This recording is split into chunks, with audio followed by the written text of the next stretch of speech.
Пред општинската зграда во Прилеп денеска протестираа дел од преку 200 вработени во американската компанија Гентерм, кои вчера добиле отказни решенија зашто фабриката не е изградена.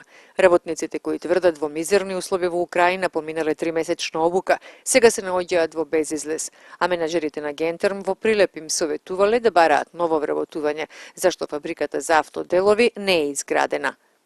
Прашавме, дури не се изгради фабриката до март месец, при што можеме да си бараме во меѓувреме работа, ама за Божик нигде нема да најдеме работа. Имаме фамилии сите овдека, откажаја од работа пред тоа, за да гледаме фамилија дома.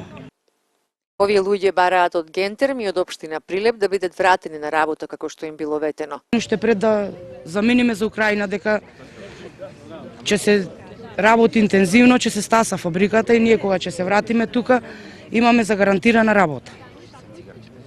Дека сме заштитени со тоа.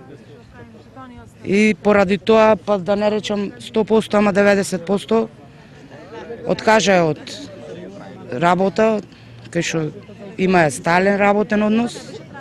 На 2 декември пак во трговско-индустриската развојна зона Кајалинци во Прилеп, многовладини представници и премиерот Никола Груевски на големи звона го најавија почетокот на изградбата на оваа фабрика. Гентерм Македонија соопштуваа дека сите овие луѓе чии договори не се продолжени минатата недела ќе бидат вратени повторно на работа тогаш кога ќе биде готов производствениот капацитет.